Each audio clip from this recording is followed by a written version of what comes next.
where you can talk about anything and everything with all your friends and relatives or whomever.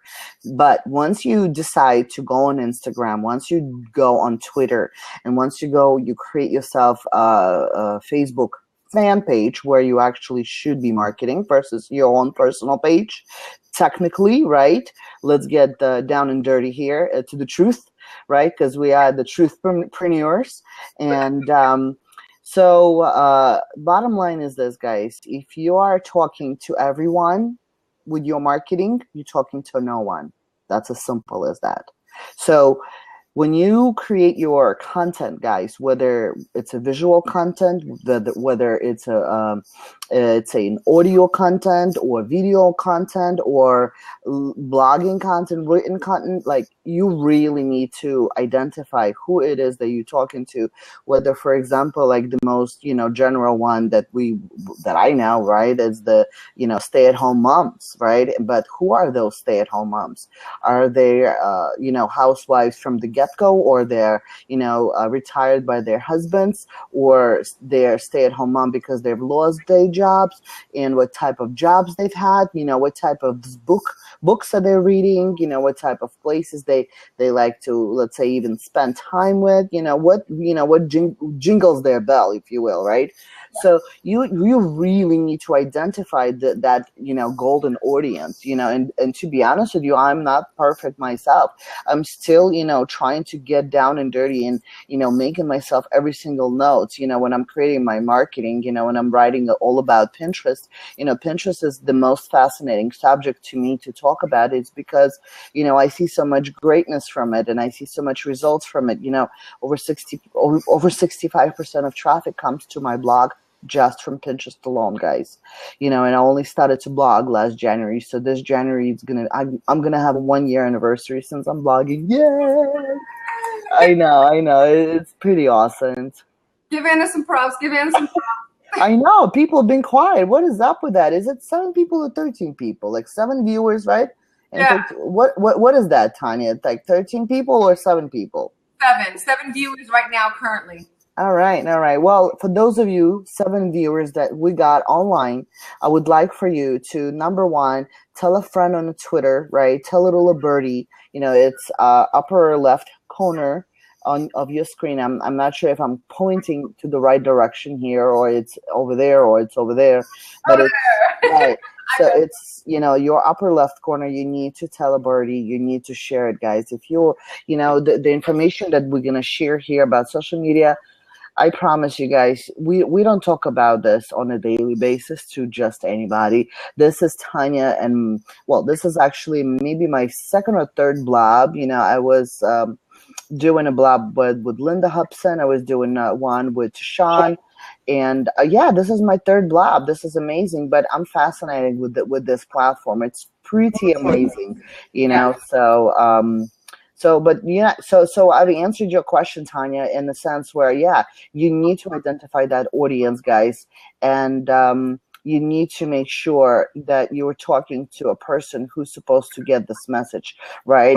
And identify it. And if you have a blog that is oriented around a specific niche, continue going with that message to that specific audience. All right. Yeah.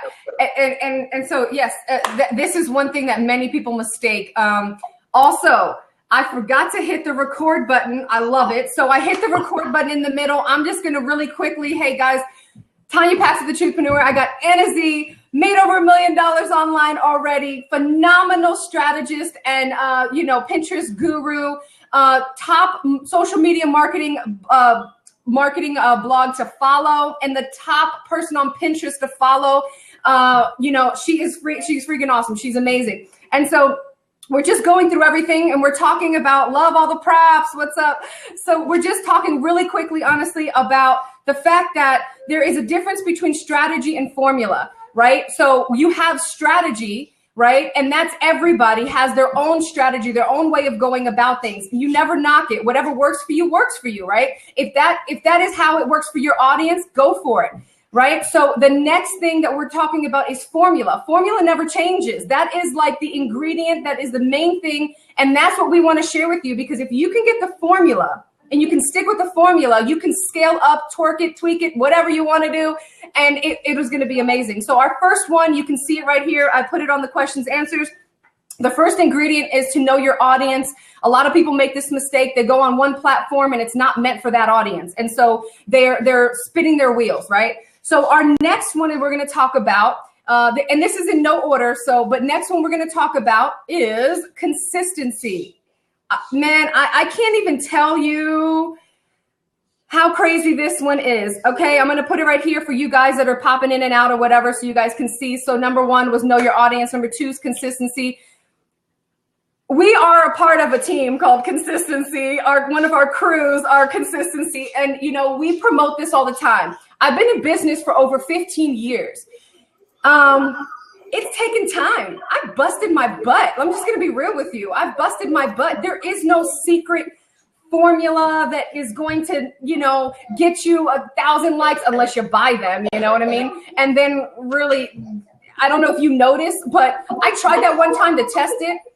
And it was actually kind of funny because it lasted for like maybe, I think, a month, 30 days, and they all went away. So it's because they're robots and you're supposed to scale up your stuff while you're purchasing that traffic. And anyway, so that's another subject. But so the consistency. So I've been running this thing hardcore for over 15 years. It's not a game. You really have to be committed. It's amazing to me how many people quit. They're like, oh, this is my passion. This is my everything. And then it's like 4 months and they don't get the result that they want. Come to find out they're not consistent. They don't have the right audience. They're not on the right platform. Look, we got some props in the thing. Somebody's listening, right? Finally. Yeah, she agrees. It's the truth. And this is the thing. This is what's going to weed you out. It's either you're going to be in the game or out the game. And really your consistency is what's going to be it. I'm sure, Anna, with your coaching, my coaching, I know I see it all the time. Hey, Gary Vee talks about it all the time. He's like, I get people like, how are you struggling? I've been doing it for 4 months. And I'm like, what the heck? So what is your thought process on consistency? And I'm not talking just about consistency in business. I'm talking about consistency on a platform. What are the things that you see that people aren't doing, and maybe little things that they can do to help themselves? Like, not necessarily automation, but like maybe pre-posting some things. What are some things that you recommend? Well, again, thanks for everyone who just jumped in. I really appreciate it. Thanks, Nick, for doing the props for Tanya. She totally deserves them. Thank you so much, and thank you for me. Not that I was asking for it, but anyways, I do appreciate it. So consistency in life goes a long way, guys. So as much as you're consistent in your daily kind of routines and how you're consistent about your specific things you do in life, that's how you're going to be in business, period. So specifically going back to platforms, my journey on social media started with Facebook, being on Facebook, and initially I didn't believe in, having a Facebook friend unless I know him personally or kind of come across of him. So, my journey started in 2008 on Facebook. I had only 200 friends, and I only believed, like I said, to have those people as I come across, like I would come across of them. When my journey started at the network marketing alongside my husband in 2012, this is one kind of, I was completely inspired by special events that happened in my life by attending special events, my first event and my second event. And I said to myself, this is the type of people I want to be connected with on Facebook. And this is the type of people I want to surround myself with. And to today, I'd make sure, not everyone accepted my friend request right away, because I was just a newbie, in the industry altogether. And, the way it happened was, I would consistently, create, try to observe and analyze, like just with everything else. I'm still like this today. If I want to understand something, how anyone is successful on any social media platform, I go and like almost stalk that person, like Like I'm gonna follow them. I'm gonna maybe even subscribe to their updates, or maybe, you know, go in and subscribe to the email, and just see and analyze how they do things. So that way I can comprehend what are the things that I need to implement in my social media marketing, or my, you know, on my, you know, daily postings on Facebook or Instagram or Twitter or Pinterest, or whatever it may be, guys. You know, my main consistent platforms on the daily basis that I'm at is Facebook, Twitter, Instagram, and Pinterest, and a little bit of a Google Plus. I'm not too crazy the way they updated their platform, and it's just like the engagement is kind of really odd. Like I would share, you know, a ton of amazing content, whether it's my content or I would reshare someone else's content, but it's kind of odd, you know. So anyways, but my main four platforms are the ones that I just named, and I'm consistently on a daily basis, guys, grinding and, you know, just connecting and engaging with my followers or my friends or whomever it may be, guys. The consistency breaks the resistance, you guys. So remember that if you want to surround yourself by successful people, people who can inspire you to do greater and bigger things in your life, then that's what you need to do, guys. You need to surround yourself with those types of people, and so that way you'll be inspired, right, by their actions, by their postings. And most importantly, guys, you do need to engage back with them, so that way, you know, get your beautiful face in front of them, you know, and so they could recognize you faster and better next time you post on their you know, like you would comment on their posts. You know, that would be my consistent daily actions. What's going on, Tanya? We can't talk about that step yet. All right. Whoopsie daisies. See, Tanya, you said you wanted to do this an hour. We're going to make this shorter. All right, so hold on. Before I'm going to interrupt it, because that is actually what we're going to talk about in number 3. Okay, so when we are going into, you know, the number 3, and I have it in the chat really quick here, and we're talking about engagement. That was going to be my next one, and honestly, Anna and I have had some serious heated conversations, not with each other, but never. Seriously, guys, I don't know if you guys watch Gary Vee, but he's awesome. He even said Gary V. Let me correct you, Tanya. He's Gary V. Gary Vee. I always think about his Gary Vaynerchuk when he says Gary. Well, he's Vaynerchuk, but he calls himself Gary V. Right. So he says that his comments, his engagements are his lifeblood. And so this is the thing. You want everybody to engage with you, right? You want everybody to comment. You want people to support your blab. You want people to support your Twitter. You can't share events. You know, you can't do anything. You know, you can't comment. You can't engage, honestly. And he talks about a lot of things where, you know, you can go on your search. You can go on your hashtags. Take a look. Comment on people. Look at not just the heavy hitters, but the upcoming people.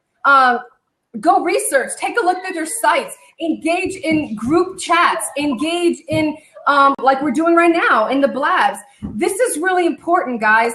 Everybody wants support, but they're not willing to take the time to give the support. Why? Because it's time. But this is social media, which means you're social, which is a really huge hit, right?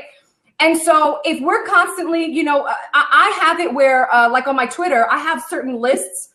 And I create the list. So what I do is every day I go to those lists of these are the people that I know I need to engage with on a regular basis. Anna's in there. You know, Tashana's on there, a bunch of people. And what I do is I take the time and I look at all of their tweets and I retweet, or I'll do scheduling, or I'll do whatever. And this is the thing. You know, people want to be in social media. They want the support. They want all this other stuff. But you know how the headliners got to be headliners? You know how the heavy hitters got to be heavy hitters? Is because they did this thing. They weren't selfish. They did the 80-20. They shared 80% of other people's content, 20% of their own content. They engaged. They took the time to do what they needed to do. They footed it. They thugged it out. They engaged. They did whatever they had to do. If they're like, hey, I support you, but I mean, you don't engage anything. You don't do anything. I went on a blab today. I was actually with Anna, and there was a gentleman. What was his name, Anna? It was Brian. It was Wayne Harbin. No, the guest. It was Brian. I forgot his name. It was Brian. I'll have to put it in. He wrote this book, Sociology. I did this. He is very, very, he's a headliner. He's out there. I engaged, number one. I commented on the blab. I did everything. I put questions. Not only did I do that, I retweeted him after, thanked him for it, and then told him I bought his book.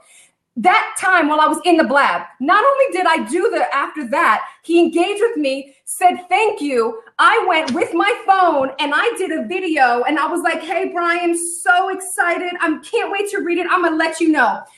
Did that. Do you think I put him in my list so I can engage? And then when I'm going to read his book, I'm going to make sure I blog about it. I'm going to tweet about it. I'm going to Facebook about it. I'm going to blab about it. I'm going to do that. And I'm going to hand him all the content that I did to show him I appreciate what was done. Is that time? Yes. But most of your actual building of your social media, believe it or not, is offline. It's picking up the phone. It's emailing. It's private messaging. It's engagement. You guys want it? You got to go for it. This is what weeds out the heavy hitters and the non-heavy hitters. This is what happens. You want to have your own headline. You want to have your own shows. You want to do whatever, but you're not willing to do what's needed to engage because you want it quickly. I've been in business for 15 years, guys. Over 15 years. And I'm still hitting it. I'm still engaging. I'm still doing it. There's days that I don't feel well. I'm still crushing it. It doesn't matter. So Anna, how do you feel about engagement? I already know how you feel about it. But girl, express yourself. Express it. Because I know how you feel about this. Man, like just, I'm hearing echo. Do you hear echo, Tanya? Okay, good. So, I don't know. Something is up with this thing.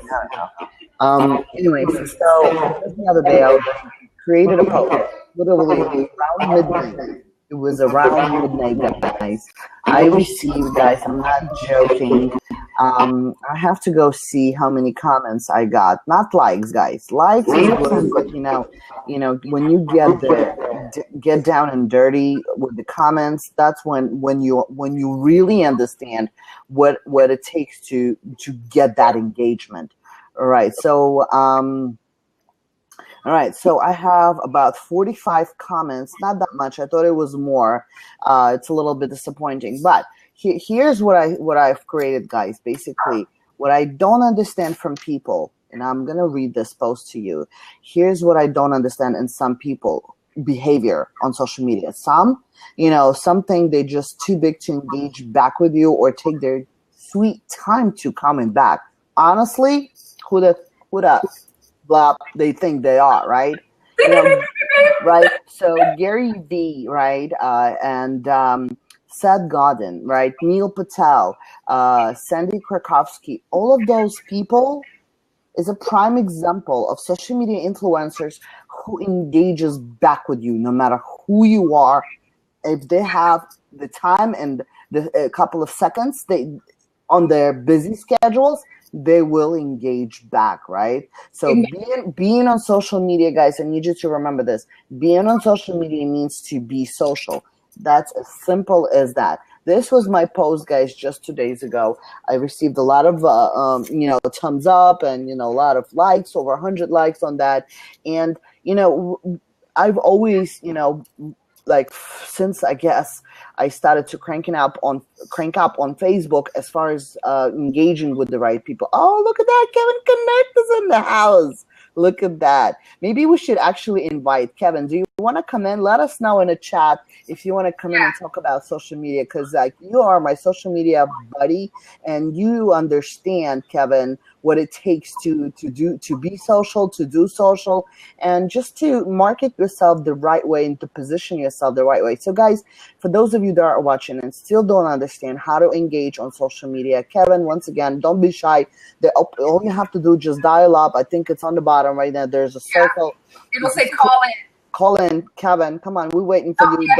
He's right here. Hold on one second, because I actually have 3 people. So I'm gonna open up for Kevin.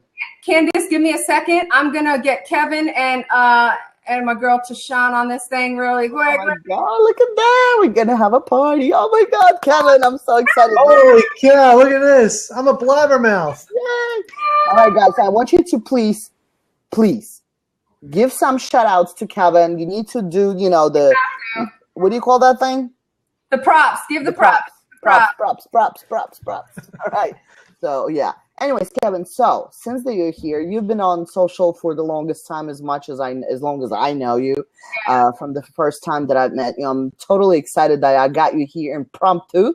I see you've been working out and whatchamacall. So what are your thoughts on engagement? What are your thoughts? Like honest, like be brutally honest. This is a Truthpreneur show. Be brutally honest. Well, thank you very much, Tanya. Thank you, Anna, for having me on your blabathon or what? This is my first blab.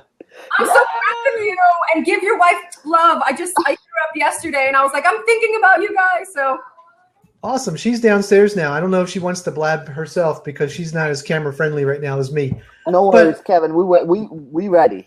Yeah, so what we were talking about is the difference between strategy and formula. Everybody has their own really good strategies, their own ways of doing things, but there is an absolute formula, and there's about 6 parts of it that are really just basic. It's common sense, it's simple stuff, but most people are not willing to do it. So we talked about having the right audience. We talked about consistency. We're on number 3, and we're talking about engagement, how people want to They want to be popular, but they don't comment on other people's things. They don't share. It's all about them. What's your thought about that? And I'm going to invite Tashawn in as well. Well, I think it's important to engage, like what you guys were talking about. Gary Vee, I love how he engages. He just assumes he's no better than his followers. He's just another guy, just another bozo on the bus, just like us. And I think that's something that really differentiates us, Melissa and myself, is that we've always been that way on social media and just having fun, being ourselves. We're the same on camera as off camera. So I spent a lot of time with you at live events, and Tanya, I met you at the last event, and I don't know, I think I'm kind of similar in person as I am absolutely on camera and all that. And there's Tashawn. Hey, I've never met her on camera until now. See you, girl. It's a TGIF evening. Hey, you guys. What's up, everybody? Good to see you. Good to see you. Tashawn, good to see you, too. I love Blab. Hi, Kevin. Hello, Tashawn. Hey, I'm here on Ladies' Night. This is great. Hey, you fit right in, Kevin. I just want to piggyback with what you guys are saying with social media. It's so funny because I shot a quick video today telling people how I've been using live streaming as a way to get people to, that know, like, and trust factor. So people can, your story of your life, but then I convert those conversations over to Facebook. So when I, give them a call to action, connect with me on Facebook, and then, they're in my post, and then I give them a call to action to hit me up in my inbox. And so when we get in the inbox, that's where you build relationships. What was it? Frank Kern. I love Frank Kern. And he had this book called Convert. He had it as a lead magnet. And when I read it, I started looking at Facebook totally different. I'm like, oh, I get social media. It's about being social. It's not market media, it's social media. Like each other's stuff, comment, engage, have a conversation. I want to recommend this amazing book that I got, and I'm sorry for interrupting, Tashawn, you're kind of on a flow, but since you're talking about the books, this is the book you want to have, guys, The Art of Social Media. This is the most recent book by Guy Kawasaki and my ever favorite, social media influencer, Peg Fitzpatrick. She's an amazing lady that I follow her everywhere. I totally adore her, and she's real. She knows what's up with social, and she totally engages back all the time, every single time, and no matter how busy she is. Guy Kawasaki is a different level, but anyways, guys, this is the book you want to get for social media. If you want to understand more of it, this is the book you want to get. Yeah, yes. Absolutely. Hey, guys, so really quick before we go on to the number 4, tell a birdie. Come on, get more people on. Everybody needs this. Every person that is in business needs to understand that there's a difference between formula and strategy. Hey, Doug, what's up? Welcome. Kevin, did you have anything else to say when it came to just being free and being engaging and actually commenting, and how you built your social media on engagement? One of the things that I think is important is that when there's a long line of people who are leaving comments, you really want to distinguish yourself. You know, I'm a guy who likes to go the extra mile and find the goofy video that matches my comment, or a sticker or something like that. Well, that's one of the things we all so much adore about you, is your sense of personality, sense of humor that, you know, brings that extra spark into social. So. Oh, thank you, Anna. And if nothing else, and maybe this is a little bit egotistical to say, if it entertains me, I'm having fun, maybe somebody else will as well. You know, there's so much negativity out there in social media. Let's just lighten it up here. You know, it's fun to stir the pot every once in a while, but let's really keep it positive and engaging. The world is great. This is the best time to be alive. I mean, we really start thinking about that conversation. There's so many great things to talk about. So let's really stay focused on that. Yeah, Totally. Absolutely. Tashawn, you want to wrap that up before we go to the next one? I mean, engagement is just what it is. Engage. You can't be social unless you're going to talk to another person. I mean, talk to them, like their stuff, share it, you know, and I think that's where a lot of people in business, marketers, they're just trying to push a product. Get to know the person first. Like their stuff. They have something that's cool, like it. You know, I go through everybody's likes because I know they get a notification that I like their stuff. And they're like, did you like what I said? And if I don't, I don't. You know, but if people say some really good stuff, and like, that was a good quote, tell them it was a good quote. Just like you tell a woman, I like your hair, or I like your shoes. Pretty cool quote. You say something that's cool, it's funny, like it, share it, comment, tell them. My mom always told me it's nice to be nice. So just apply it to social media. Exactly. I couldn't agree more with you. And just knowing that, honestly, look at how you feel. You know, it's the comments, like, you know, like I was saying earlier, are the lifeblood of your business. I mean, honestly, you want to know that you've reached people, you know what I mean? And so that's huge. So we're going to talk about number 4. Number 4 is actually knowing the context of your platform. Mm-hmm. So it's really, really huge that you understand when you're on Instagram, you're going to have an engaging photo. You're going to have a nice descriptive thing. You're going to put a lot of hashtags, right? You know, you're going to do your thing. On Facebook, you can have a little bit more engagement. You're going to embed your videos. You know, Pinterest, you're going to have your infographics and your things. You got to know exactly what material is for what platform. I see this all the time. People want to do this like one-stop share because they don't want to take the time to put and share the content in the appropriate way to put the content. And you know what? The truth of the matter is you're only hurting yourself because you're putting yourself as a professional, but yet you look ignorant because you're not using the platform as you're supposed to be using the platform. I know this is the truth. You know how I do. So I'm just being honest. So let's just do a really quick round robin. Like we'll go to Anna and then Kevin and then to Sean. So, you know, Anna, what is your perspective on ensuring that when you're using a social media platform, know the function and don't just use it to throw it? Because see, that's just it's not strategy. It's not formula. It's not anything. You're just throwing up to just hopefully get likes. So, okay. So as I was saying earlier, I do daily 4 different platforms pretty much on a daily basis. And, you know, Facebook, you know, you need to figure it out which are the best times of the day to post. I've always said it from the way long time ago. I've said it before and I'm saying it again. You know, Facebook, you need to understand your audience as well. You know, you shouldn't be really posting your links on Facebook. You should really know which optimized image size that can work for Facebook. Same goes for Twitter, guys. Twitter, you are only allowed to up to 140 characters. The image size really matters as well. And actually, the more you're going to share images on Twitter, the higher chance your engagement is going to be likely better, you know, and the more times you tweet on the day, I mean, I would say like, I don't know, a gazillion times on Twitter, the better for you. If you have, you know, every minute on the hour to say something of where you at on specific content or you promoting something, then yeah, Twitter would be your best platform. I've tested it.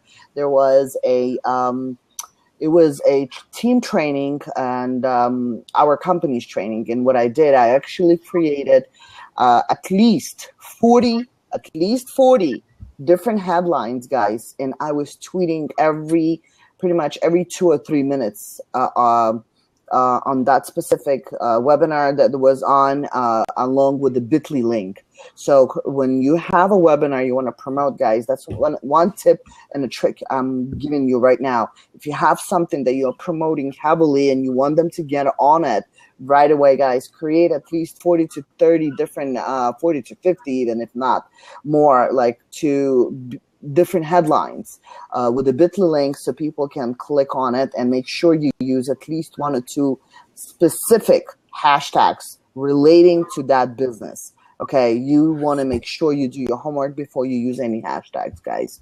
You don't want to be talking about to every single entrepreneur about everything about success or focus or whatnot, the most used hashtags out there. So that would be Twitter. That's the way I know and understand Twitter, but Twitter is not my biggest forte, and I'm not so successful there because I only started to use for syndication of my content mostly. Now, Instagram is a different ballgame. I'm not going to teach you all about Instagram. And again, guys, I would appreciate if this message is somewhat is relatable to you, is to tell a bird, share this on Twitter. It would be really appreciated. Or put some comments below. Let us know if this is this information is somewhat, relatable to you, or it's interesting altogether. So going back to Instagram, guys, Instagram is another platform that just recently released and allowed different size of images. Before it was like either 600 by 600, the optimized size, or it was 800 by 800. So you was really limited on the the specific size of images. And images to me, guys, is everything, because visual graphics and visual marketing altogether is actually, this is how I go by, and this is actually what clicks, for me at least, because this is how I see things, in retrospect to social media. Very important tips, guy, is honestly, do your due diligent homework on hashtags. Iconosquare would be your best bet, is to do your homework, which niche are you talking to, and like knowing all that, guys, is so important. And the best thing about it, guys, to today, there's just so much content out there you could learn from. You literally go on Google or even on Pinterest, and you go there and you learn as much as, like, you literally type it up, how to, or what to, or whatever it is. You just Google it, go and find a blog or article by a social media influencer that is an authority on that field, and just start reading their stuff. All you have to do, just take the time to learn, guys, because no one have taught me what I know today. I literally took the time to sit down and read and go through it and analyze all that information to become a successful person. And anything and everything, you need to have the will to just do it, guys. You need to dedicate the time and effort to make it happen for you. So coming back to, knowing the right way of, social media strategies, guys. I mean, there is just so many of them to talk about, but not going to talk about Pinterest, because Pinterest is a whole nother level of a blob we need to do next time, Tanya. Absolutely. Yeah. Our main thing here is, we're just trying to share just some of the basic tips and formulas, So Kevin, thank you so much, Anna. Kevin, honestly, when it comes to understanding how to post on each social media platform, how important is that, and what have you seen in your building that can help our audience? Okay, before I answer that, we have to say hi to Bruce Fairs, who's on this platform for the very first time. You see that green right on the screen there? Hello, Bruce. That green just went right up the screen. It just totally distracted me. So hello, Bruce, and we're engaging with our audience. How about that? Absolutely. So the question Hey, Bruce. is, so what was the question again? I got so tied up with that, Tanya. I'm sorry. It's exciting. It's like that little fun graphic you were talking about. So we're talking about what have you actually seen, mistakes, things that people can improve on when understanding how the context of the platform, you know, how to post. Right. See, I've made all the mistakes, so I've learned from my mistakes. The cool thing about social media is that imperfect action is always better than perfect inaction. You know, a lot of times people are afraid to make a post because they don't want to do it wrong. But let's remember, it's free. If you really screw it up, you can always delete it. You know, I put Facebook posts up that nobody engages in all day, but 4 hours later, it's gone from my Facebook. I hit the delete button. So, you know, a tip right there would be, you know, your content is great. You know you're doing it right when people are engaging, when they're leaving comments, they're sharing, they like things. So over time, you know, like what I recommend you do is that if you have disengaging posts, is delete them and keep your best stuff there. So when somebody shows up on your Instagram, that shows up on your Pinterest, which of course I'm in the process of learning how to use since I'm on here with Anna. She'll say, "You don't have a Pinterest account, Kevin." I think I have one, but I don't think I've ever used it. But on Facebook, all of my posts are engaging. You will not scroll down and see 30 days ago something that got 1 like on it because it's gone. Mm-hmm. All of my stuff from 30 days ago is like the best of. So when somebody comes on to learn more about you, they see your best stuff. And, you know, a great tip is that you can look like an expert and they may not even know. They may not even know that was you had 3 great posts that week and 25 that were terrible. Well, Kevin, let me interrupt you for a second and let me add a little bit to what you were saying. So before, Facebook used to allow us to highlight the content on our personal pages, right? This was before. If you have a fan page, and this is actually another strategy, guys, too, very quick tip. What you do whenever you share your content on your fan page, guys, because technically this is where you should be marketing from all of your, you know, marketing. So basically, when you share your personal blog or content on your fan page, you can pin that post right on top of your fan page. So that way, whoever comes into your page, and the same goes for Twitter, by the way, you can pin that post, the most important pin.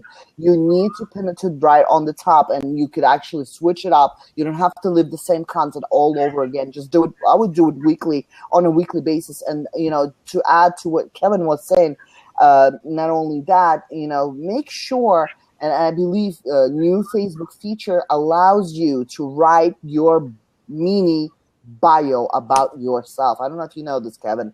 And not only your page or like your fit, like you could create a short video or some sort. Like I haven't done that yet because like my selfie picture looks so good on there. You know, like I don't want to mess that up yet. All right, so did somebody say selfie? Can we take a selfie on this? Oh, do it, Kevin. Go for it. Did you see the husband? Did you see the Instagram husband? I love that post. Kevin, No, you know, look. Let me tell you so funny. The moment you say selfie, now everybody goes into their automatic pose. Like I had to learn how to take a selfie. Let me just, you know, it's so funny. I'm just going to tell a secret. If I wasn't doing this for a living, I would not be on social media. I promise you, I'm an introvert. I'm not posting. I'm not trying to do any, I would not be on social media. And people are like, oh, but I am in business. So if you're in business, there's no reason you should be in social media. But you talked about our tips. I want to piggyback what Kevin said. Kevin always has good posts, right? I love Kevin. Kevin has good stuff on there, and he just is good stuff. Kevin, test and tweak. No, Kevin did not set me up to say that. Okay. No. I said, Kevin, did you finish? We got ladies first, you know. Oh, I'm sorry, Kevin. Go ahead. Sorry, Kevin. No, sorry. That's great. I took a selfie. I yielded the floor by taking a selfie and goofing off, you know. So, are you done? I want you. I'm good. Okay, cool. Okay, good, Tashawn, because you know the ladies will go for it. So go. I appreciate the kind words, by the way, Tashawn. What'd you say? I appreciate the kind words. Yes, you do always engage with your stuff, and you know it does. It is always good stuff, and it's not just about business. But my favorite platform, everyone knows, I love Facebook. I love Facebook because it is really about relationship building. You can build a community, get to know people, see what they're doing. But piggyback what Kevin says is test and tweak. Put out a post, see if your audience resonates with that post, whether it's something, about food or clothing. I beta test to know what my audience really wants to talk or hear about. And then as you could add more friends and followers, test and tweak. And then like you said, I take some of mine down, like, okay, I put up a post the other day. It was a random thought. And I realized afterward, like, that is so inappropriate. So I took it down. It was just a thought. I was like, that was funny to me. And it was funny to other people, but I'm like, why would you take it down, girl? Why? I'm like, no, I'm not gonna, because let me just tell you what I did. I was in the Dollar Tree buying the bags for my, gift bags. I love gift bags. And they have all of these Christmas gift bags. And then I saw these really lewd looking women, and they were in front of these gift bags, and the gift bag said, ho, ho, ho. And I was like, really? Really? Y'all had to be really standing in front of this? And I'm just saying, and I was like, this really seems really inappropriate here. And I put it on Instagram, and then I shared it to Facebook. And I'm like, let me take this down. My friend's like, only you. 2 people liked it, but 10 people inboxed me like, did you really just say that? I said, well, you should have really saw what they had on. I was like, this is so ironic. And then I took it down, and he said, ho, ho, ho. I said, oh, ho, ho, ho. But I love Facebook. But just a quick tip about Facebook. Your profile is where your social, you tell who you are, and your fan page, you market what you do. Because everybody doesn't want to see your links and your flyer every 15 minutes. I know I don't. And I'm like, I don't want to see that. You want to be able to engage. Tell people who you are if you're going out. I had to kind of get the flow. I'm an introvert. I had to get the flow. I'm a very, very introvert. I'm like, why do I need to post why do I need to check in? I don't feel compelled to do that. I had to now step into my audience and say, well, 80% of people out there are extroverts. They check in, they do that. So I had to kind of get a flow of what people wanted to hear or see or whatever, because I'd have like 1 post a month if you let me do it. I'm like, okay, I kind of got this flow, but be social, use your fan page for marketing. I tell people, if you're on a low budget, you can build a whole hub around your Facebook fan page. I know I have. You can have fan page. You can connect your lead pages. You can connect posts from your blog. Now Catch will upload automatically. My Catch uploads from my Periscope directly to my fan page. It'll post after, the replay. So it creates that place where someone's seeing what I'm doing in business and connect. When you are filling out your profile, like Anna says, when you're filling out your profile and it says where you work, even if you have a full-time job but you are an entrepreneur, put where you work is your fan page. And people like to discover what you do in business after they find out who you are and they like you. Let them discover you, and they go through, and trust me, I have 2 fan pages and people go through all my stuff. And when I say, oh, someone clicked on that, and I go look, because I know that they've discovered it. So it lets them decide on them getting to know you the way they want to, instead of it being pushed in their face, every 15 minutes, join this, join that, do this, do that. I do this, I do. Nobody wants to hear all that. They want to know, what is your message? What are you about? And be consistent, right? Being consistent doesn't mean being perfect. Being consistent means they know what you do, what you're going to be doing, what your conversation is about. And once you really kind of get your flow, you got to do it enough to get your flow. I had to really do it a lot. And thank God I was challenged to do 100 videos in 72 hours. I took that 100 video in 72 hour challenge.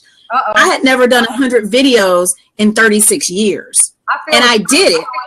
And by the time I got through, I was on Periscope like, oh, I got this.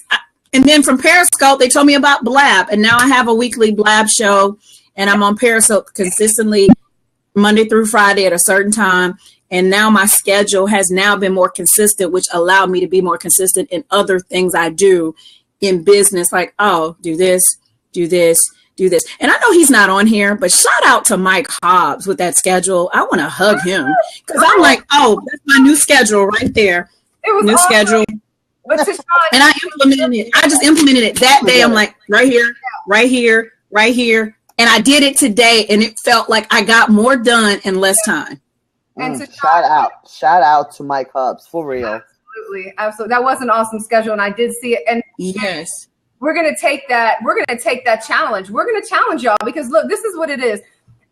If you're not going to take any action, then you really don't need to be in business. And I know that honestly, when you transition to being a business owner or an entrepreneur, I found the biggest issue is that we are conditioned to be consumers. So all we do is consume, and then we never put anything into action. So we need to do something like a learn, do, teach. So we're going to take somebody who's introverted, just like me, Tashawn, that's my girl right there, we're INTJ. So, this is what we're going to say.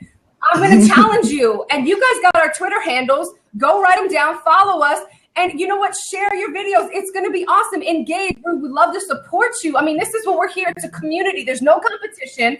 I can't do what anybody in here does. Tashawn and I actually do a lot of branding and things together. But I have a different flow than she does. And so we leverage the flow. And this is no competition. There doesn't need to be. God created you to work and operate how he created you, and nobody can do how you do it. That's just what it is. You bring a different thing to the table. So I'm going to challenge you to do the 100 videos in 72 hours, was it, right? Yeah, it was crazy. I don't know when we're going to have it again. I loved it. I was like, oh my God. Michelle was like, yo, we're going to do 100 videos in 72 hours. I'm like, I was scared to death. There was hard. Yeah, it was like, just maybe a year ago or two, Mike Hubbs did the same challenge. And I know a girl, actually, Paulina, you probably know her too. Paulina did it. I mean, guys, literally, my news feed, all it was seen was her videos. Literally, it was filled with her videos. It was crazy. Like, I don't know how she did it. I really don't know. I mean, you have to really calculate, how many videos a day you should be doing. Like, I guess, like break it down, like at least 40, if not more. Is it true? Is it true that Paulina only spoke Russian and after doing those 100 videos, and then she spoke English? Is that true, or is that just a rumor? I don't know about that. I don't think so. We love Paulina. Paulina, are you watching? You ought to be on here. We love. I know. I mean, I did invite her. I sent her a message, but maybe she's on, on a Friday night. She's newly married. She's newly married. That's newly married. That is true. So I'm extremely proud to say, Paulina has been living in America for only 4 years. She's from Russia and Siberia part of Russia. She came here with zero, nothing. She had no family, nothing. And, she achieved a 6-figure earner status in the company she's promoting. It's incredible, guys. I mean, all it takes is the will and the power to achieve whatever it is you want, whether you're marketing via social, about social, or you're marketing some affiliate stuff, or whatever it is you're marketing, guys, whatever floats your boat, but you just need to just do it. And do it, to learn it, follow the right people. I'm sorry, Tanya, let me just quickly finish. Just follow the right people, follow the right mentors, and just take appropriate actions. Don't get stuck in the learning mode. Learn, apply, and market. Learn, apply, market. And yes, Tanya, you were saying, actually, I wanted to compliment a little bit on that. When you released, if you're a blogger, you released your blog, don't just syndicate it once to one place. You gotta syndicate it multiple times. You can't just syndicate it once. My blog goes out on Twitter on for the first week once it's released, and then I would reschedule to I have already over 40 blogs on my blog. Not a lot. I've just will be getting a 1-year anniversary on my blog. But anyways, guys, you need to syndicate it to Instagram. You need to syndicate it to Pinterest. Well, Pinterest is the most important thing for me, But anyways, you just need to do it multiple times. Don't be afraid to syndicate your own content. Yeah. And you know what? Really quick before we go to the next one, it's really not that hard. I've done it before. Just don't talk forever. It's not like 5-10 minute videos.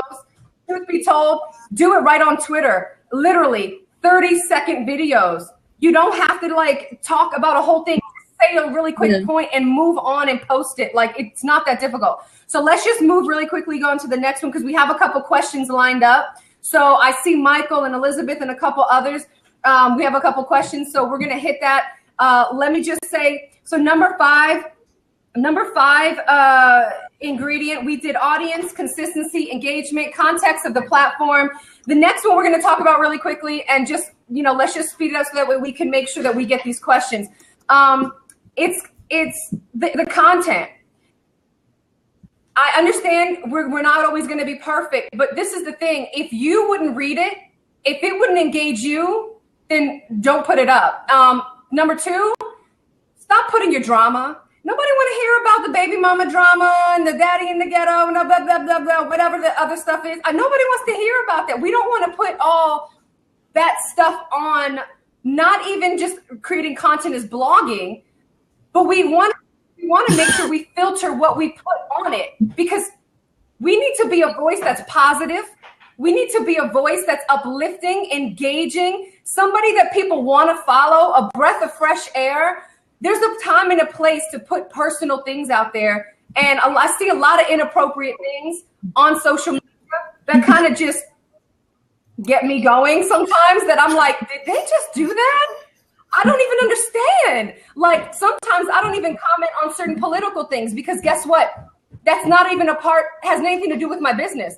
Who I'm voting for, let's be realistic, who I'm voting for has nothing to do with branding, social media, or blogging. It doesn't.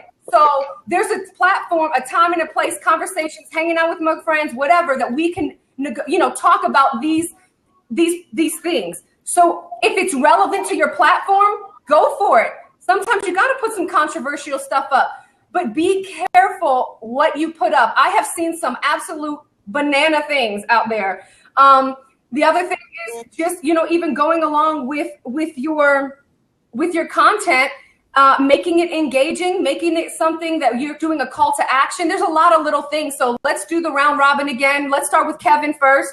And Kevin, and then we'll do Tashawn and Anna. So, when it comes to content, I know we talk about content marketing. We talk also about the influence marketing when we come about attraction marketing. So there's mini micro contents, there's blogging content, there's a lot of different things.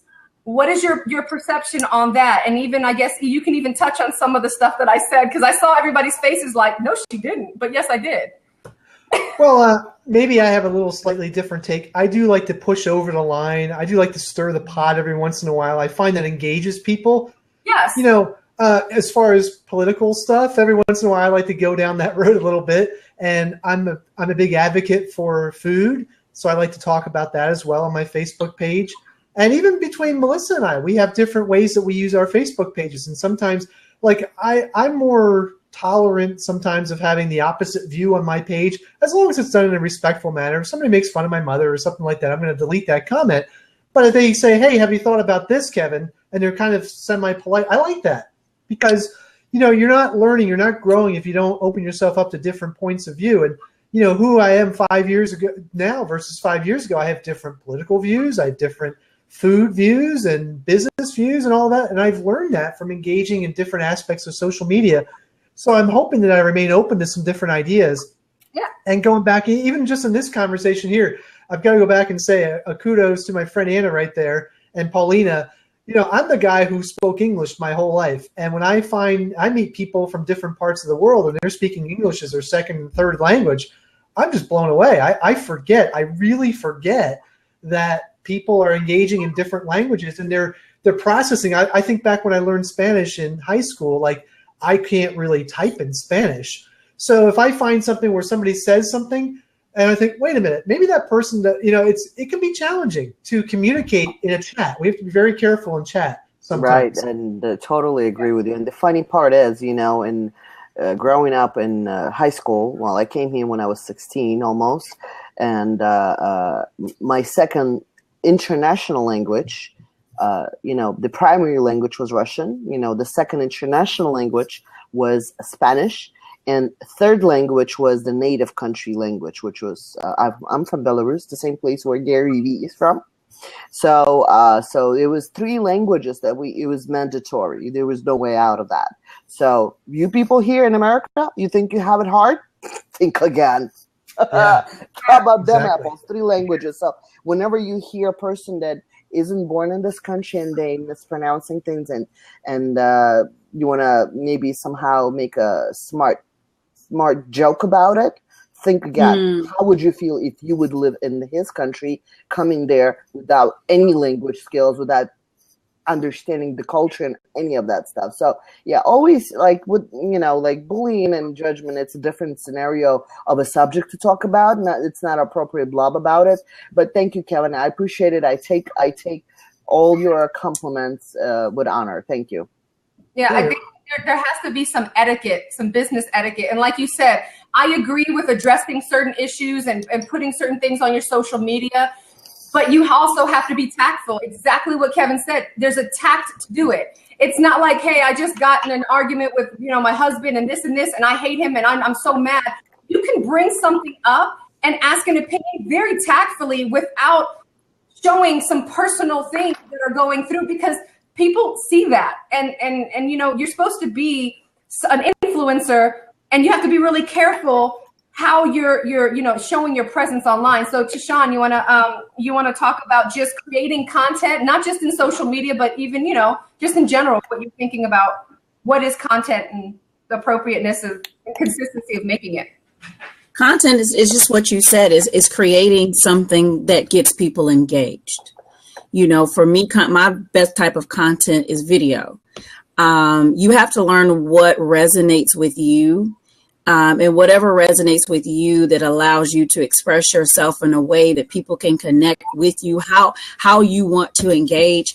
For me, live streaming has been one of the best things because I am best with a microphone. I'm dyslexic, and Anna, I speak 5 languages, and I am American. Okay, so I don't pick on anybody. I always tell my American friends, y'all need to speak another language. And they were like, no. I'm like, oh, okay. But I can barely read, so I don't. So blogging for me is difficult. But when I blog, I said difficult. I didn't say impossible. When I blog, I write 2,000, 3,000, 5,000 word blogs. If we're going to get it in, we're going to get it in. Okay. And it's relevant content that can stay up for months. And Anna, I keep syndicating it because it's relevant in January, February, March, April, May, June, July. It's relevant content. And I update it with a video I might have done because I had to learn that. Live streaming, it allowed me, because for me, I'm not that scripted. I like to engage with others. So it's radio, live streaming, blab, I have my blab show. So who I am can just flow. And when you do that, people can resonate and say, well, that's your particular style that flows with me. Or sometimes it doesn't flow, you guys, but people still respect it. They're like, you know what? That is not my particular flow. Mm-hmm. I can tell you right now, I love Kevin. Kevin knows I love him. Kevin, he does.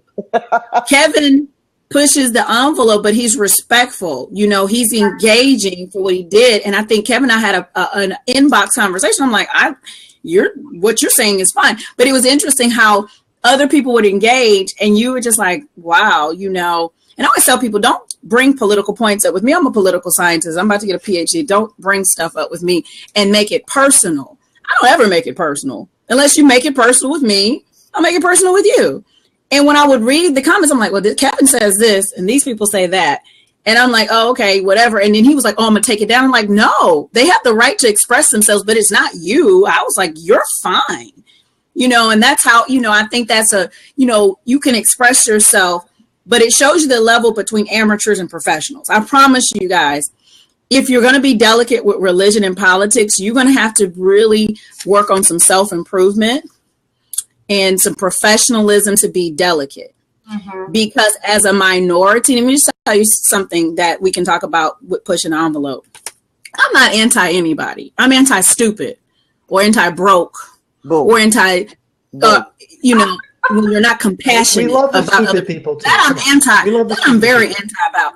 But I'm not anti anyone. I just happen to be a minority twice over. And what I always share with people, I said, it's interesting to witness the desensitization of other human beings because you're not having that experience.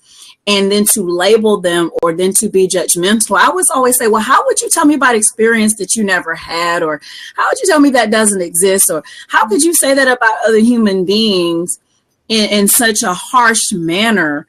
You know, it always just fathoms me. And then to hear some of the things that people say, well, stop, you know, we got to stop all this. I'm a very empathetic person. I have seen and traveled the world and seen real ghettos and people eating out of trash cans and little kids bathing with in feces infected water. I'm very hard on Americans, and I'm American, but just to say, be very sensitive. We all have our opinions, but all of our opinions are not validated. I mean, our feelings are valid. They're not always legitimate. I think if sometimes we would bring more compassion, that's my 2 cents about it. Bring more compassion. Absolutely. And ask people, well, how do you feel about this? Because until you've walked in another person's shoes, I always tell people, if you could be Black for 2 weeks, then you might know what some of the problems are. I don't know what it's like to come to a country I don't speak the language.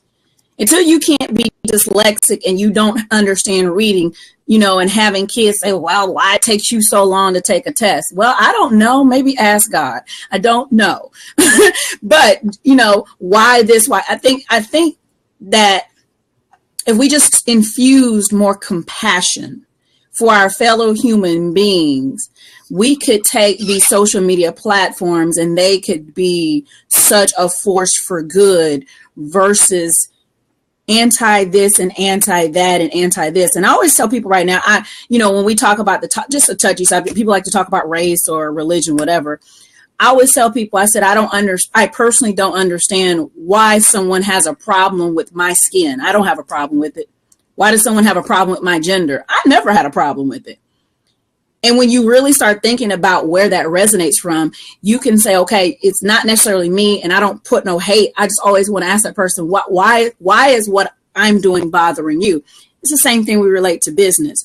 I think if we can infuse more empathy and compassion in our content versus this versus this and this against, that doesn't really help the situation. I think we just need to be more compassionate, and all of us can be a vessel for that compassion. All of us can be a conduit. And I like pushing, I don't, and I know I could say this, let me speak on behalf of a lot of minorities. You will see a lot of us, I have 2 Facebook profiles. I do not talk about race or typical my personal perspective, because I found that a lot of people in my network it's offensive to, but I'm like, why are you offended by my life experience? I'm the one having the problem. So I'm very sensitive because honestly, I'm like, I guess it would bother me that some people are just so uncompassionate about me having some issues that I don't really have. And I try to do it in a way that gets people to think. Compassion, empathy, sharing, liking. That's why Facebook doesn't have a dislike button. There's no need to dislike anything. It's just not your preference. It's not your cup of tea. That's life. It's okay. But there's no reason to hate anybody. There's no reason to just go in and be ugly. And I would ask everyone to do this. It's one thing for me. If you see a fellow colleague or anyone, a friend, and you see them putting comments that are attacking people, inbox them and say, dude, that's not cool. Or hey, sis, that's really not cool. We can hold other people accountable. Yeah. And say, what if that was your sister? What if that was your mom? You know, but because it's a frenzy, and like Kevin said, there's so much negative out there, we all can be a force for good. So I would agree. Yes, there's a time and a place, but I say if you're going to push buttons, you better be listening to some personal development. You better be around people like Kevin and like Anna and like Tanya and like a lot of people. You need to get to a community, you know, that it's all about people. It's not about gender or race. It's about there's people. We all have diverse backgrounds. It tells you how awesome God is. He can remix 7 billion people and nobody is the same, ever will or ever will be. Yeah. And that is what makes life so good. So well, I just think that's my personal take on what you do with content. Let your content be the quality of your character. So that's my 2 cents. Yeah. I can definitely agree with that. I'll give props to Sean because, you know, she mentioned a couple things, you know, being dyslexic and a bunch of other stuff. And the truth of the matter is, did that stop her? Did that stop her from making 6 figures? No, that didn't stop her. So in all actuality, there are no excuses. And so you know, the truth of the matter is, I always say this: if you don't have content, you're not self-developing. And that is the honest to God truth. If you don't have content, you are obviously not reading books, listening to audios, and doing this self-development. And, you know, the truth of the matter is, you want to run with the big dogs know, right? You don't know what they know. Why? Because you're not reading the same books that they have. And then when you meet with them, you look dumbfounded because you really don't know what they're saying. And you're just like, oh, and you look like a groupie. and you take a moment that they could actually take you under their wing. But why would they take somebody that is not even pulling on them? You know, you got to pull on the people that you are around. And that comes from your engagement. It comes from social media. When I met Tashawn, it was so funny. She's like, I researched you, looked at your comments, and saw if you were somebody that I wanted to entertain.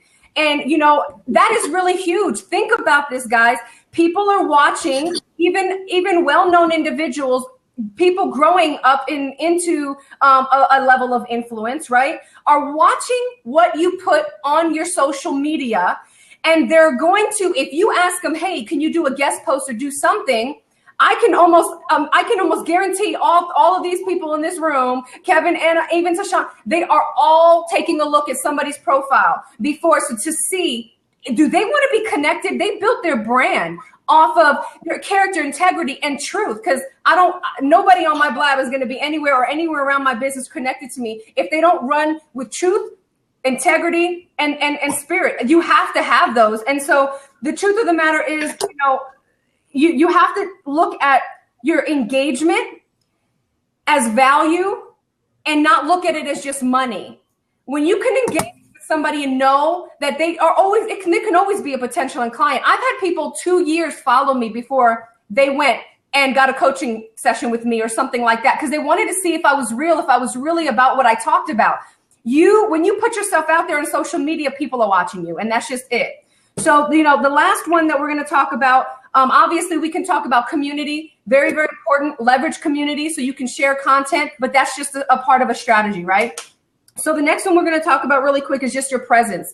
So your online presence has a lot to do with your consistency, has a lot to do with all these things that we talked about. And then we're going to answer some of these questions that I have. And go ahead and start popping up questions, because then we're going to just do a really quick round robin type of thing.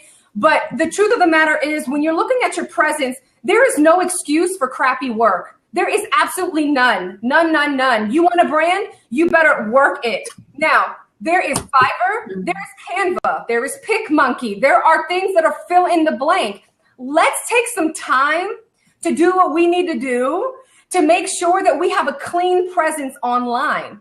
I don't like to see graphics. I know Anna can talk about this because she's like, that is not pinnable, you know? And so, you know, you need like a little family, a little community. If you want to make a little Facebook group of people you know, like, and trust that are, you know, even, you know, pushing more, you know, more content or doing stuff like that, are in a different place than you, it's not a bad idea to just throw some stuff and say, hey, is this a good pin? I do it with Anna all the time. You know, hey, is this a good Instagram? Would this capture you? As you're learning and growing, we're going to make mistakes. But a lot of the mistakes we make is because we're not proactive and we're lazy. And so honestly, you know, it's not really a good excuse. So let's really quickly go. We'll start with Anna this time, or Tashawn this time, just really quickly, so we can answer some questions, because I really want to get to these. You know, what do you think of, as somebody who operates in branding?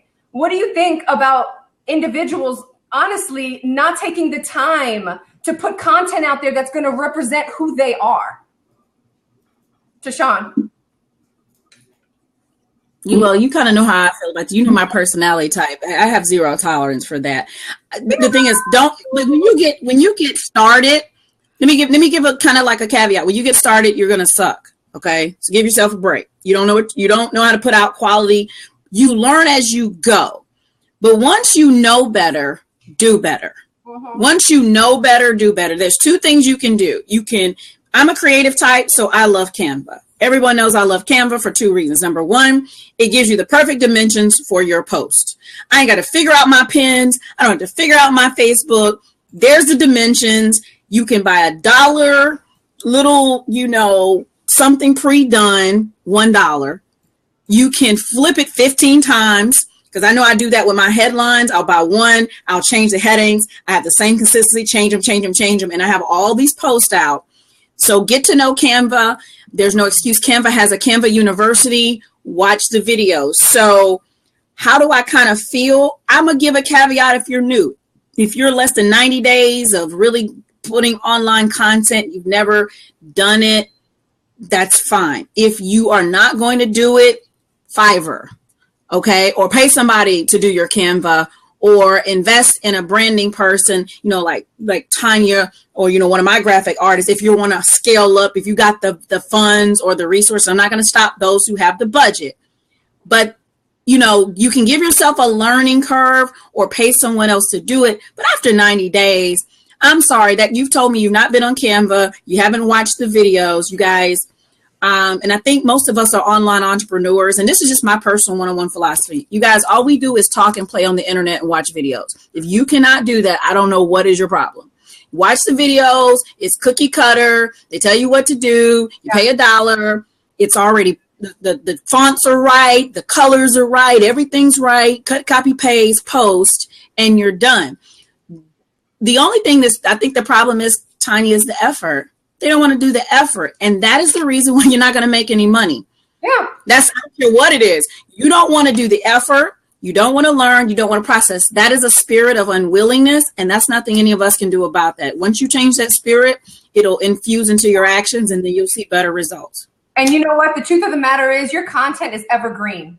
Evergreen content. You can repost it in all different kinds of ways, repurpose content and do everything. So in all actuality, you know, take your time and do it the right way. So I know Anna has a lot to say on this one. Let me get Kevin first. The two things that came up for me on this question, Tanya, are legacy and face-to-face. You know, whatever we put out there in content is really part of our legacy. And for years, my wife, Melissa, and I have been about being the primary influence in our kids' upbringing, and to change the family from being a middle-class family to being, you know, part of the, you know, wealthy, and to do that in a generation and to make that normal for our family.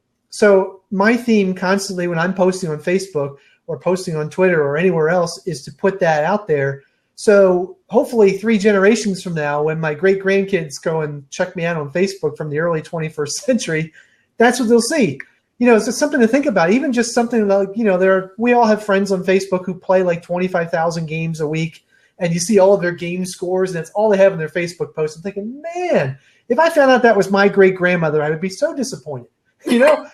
I mean, she had all this opportunity to make herself better. I mean, we all right now, anybody watching this broadcast right now has the ability. This is the greatest time to be alive. If you're having a bad time financially, physically, spiritually, emotionally, any of the above, the internet can solve that problem. You can find the right group of people. You can collaborate. You can be a weekend warrior. Like right now, it's 10 o'clock on a Friday night. You can stay up till 3 in the morning while your kids are asleep, like Anna and Alex did, and recreate your income within 90 days to 6 months. Yeah. You know, the other thing I think about is just this face-to-face. It's great that we're talking now face-to-face. Whenever I put content out there, I write it as if somebody is going to be looking at me. So if I walk out my door of my house and somebody's waiting to get me because of something I wrote on Facebook, I'm going to stand behind what I wrote. You know, I don't want to be that guy who's going to write something and not back it up. I think you should be accountable for what you write. You know, we all get these emails from time to time. You know, I get these stupid emails from subscribers who say, like, you know, go kill yourself. You know, like just these. This person would never say that to me if they were standing here right now. They would never say it. That's such a gutless thing to say. Mm-hmm. Stand behind what you put out there and be proud of it. If you're afraid to put it out there, if you're not going to back it up, like if you're afraid to get on camera like this, don't do it. But if you have that passion and excitement and enthusiasm, that's why we recommend you stay on the positive side and encourage and, you know, guide people in that direction. Then, you know, I wake up every morning. I can walk down my street because if somebody figures out where I live, I'll back up everything I ever said. No worries, you know. Yeah. So that's me on content. Anna. Well, I kind of forgot what was the question. I was answering to these answers that Sean is giving, like keeping it real. Kevin had to say what he had to say, which was amazing, you know. But again, what is it that you want me to talk about again? I'm sorry. So what is your take on individuals not taking their time, okay, to create wonderful graphics for their content when there's a lot of fill in the blank templates, Fiverr, there's a lot of options. Oh, that's just no excuses. Just no excuses. There's no excuses for stupidity. There is no excuses for laziness. End of story.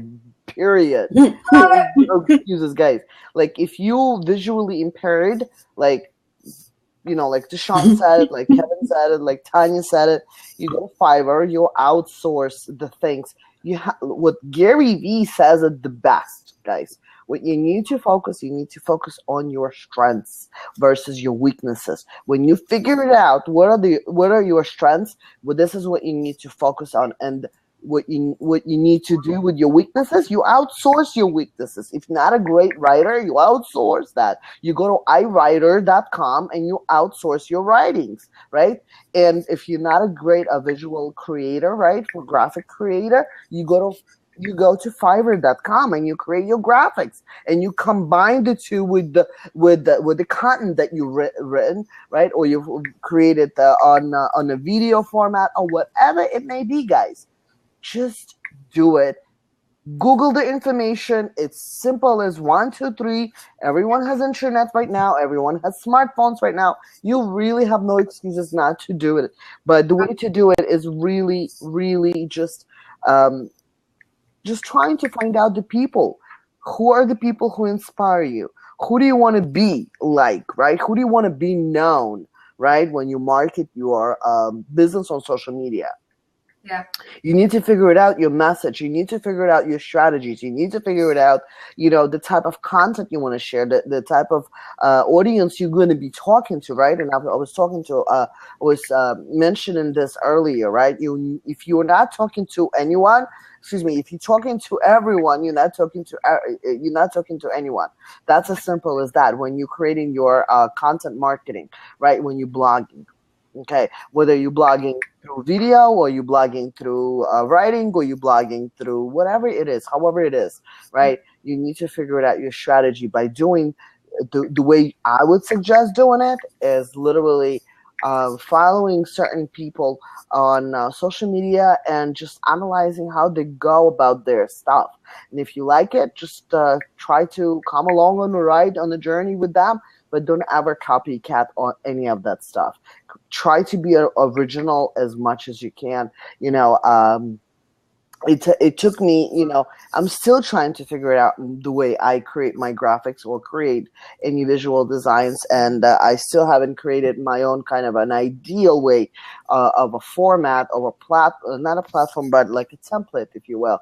Because I'm like this kid in a candy store. When I go to Canva, I can't just pick one design. I can't just stick to one color. I can't. I'm just like just crazy person, like in a makeup store or in a shoe shopping, right? Like us girls like to shoe shop, right? So I can't just pick one color. I know it's bad for branding, but just like try to be creative with that. So stick maybe to like what I'm doing in my visual creation is like I'm using different images, but then I use different colors in those images, but I stick to the same templates of how I'm putting together those kind of formats, like not formats, but kind of what do you call those things? Elements, and you know, just the same kind of a font that I'm using in my image creation. So stick to the message of, guys, there is no excuse to be creative. There is no excuse of not doing it. And to be quite frank, again, last but not least, find those influential people for yourself, follow them, and learn from them and implement what they teach. And just do it, guys. Yeah, we have a lot of questions. You know what? I always just say this. You know what? I don't need easy. I just need possible. That's it. And try to tweak your thinking a little bit. Try to think about your business as an investment, not a bill. Not something like money that, I got to spend this again. I got to do this. I need an autoresponder. I need this. It's an investment. You ask any person that has made over six figures, you ask them how much they have put. I've heard 40, 50, even 60% of all their income and everything that they make back into their education. So, it's a matter of that. Let's go ahead and answer some of these questions. If you go ahead, right in the where it says send message and hit that little slash, it'll give you an option to say, to ask a question. Victoria, go ahead and put your question in there. So that way I can, there is a question already. No?